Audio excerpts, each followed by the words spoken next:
Hello, kakaruba! Ayan, lulutuin natin yung ating munggo. Ayan. Isa-isa. Isa natin yung sibuyas sa kamatis.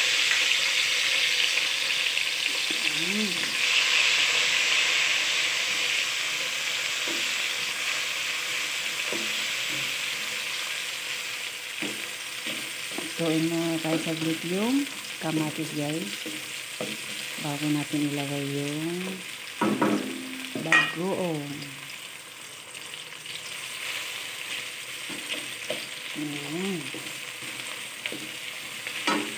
Lagyan natin ng bagoong, guys. Ayan, kunti lang ilalagay ito kasi lalagyan ko naman siya ng yan, igisa natin para hindi malansa yung bagoong. Bago natin ilagay yung munggo natin.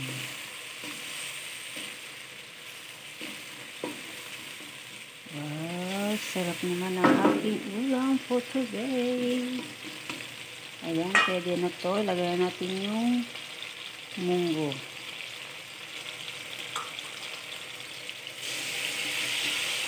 Yan, guys. Yummy. Yan.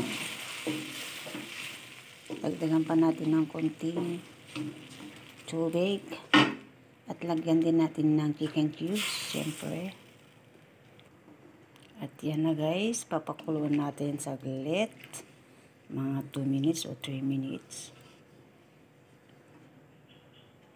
Ayan. Malambot na rin yung munggo. Ayan, malambot na rin siya. Ayan, takpan natin. Ayan, kumukulo na, guys. Pag nagluluto ako ng munggo, guys, nalagyan ko siya ng kamatis. Depende na rin sa inyo kung gusto nyo lagyan o hindi. Pwede rin yan. Kung paano kayo magluto, ganyan. Templahan natin. Nilagyan ko rin yan ng konting paminta, guys.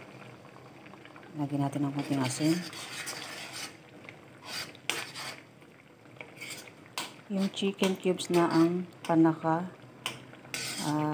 betchin ko, guys. Hindi kami gumagamit dito ng betchin. Ayaw ni amo.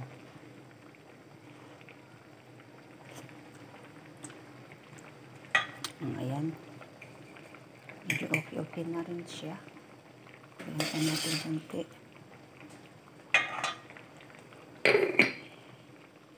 Ilagay natin yung prawn.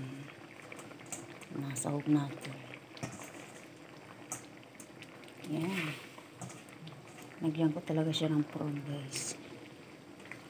Ayan. Pakuluan natin.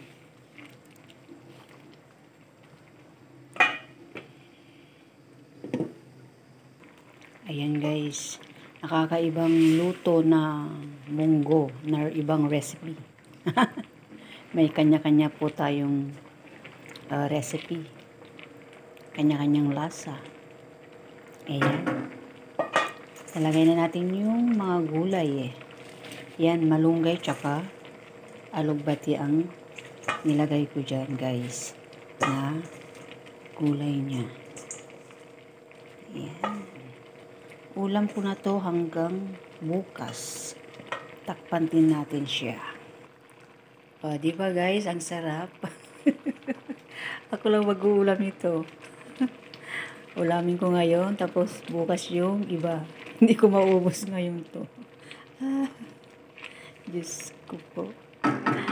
Ayan ang aking ulam, mga karuba. Munggo na may malunggay, may alugbati na my prawn. Ayan, solve na naman ako dito, guys, sa aking ulam. Mapapa-only rice ka talaga dito. Ayan lang, guys. Thank you, guys, for watching. God bless everyone. Bye, karuba. Ayan ang aking ulam, munggo.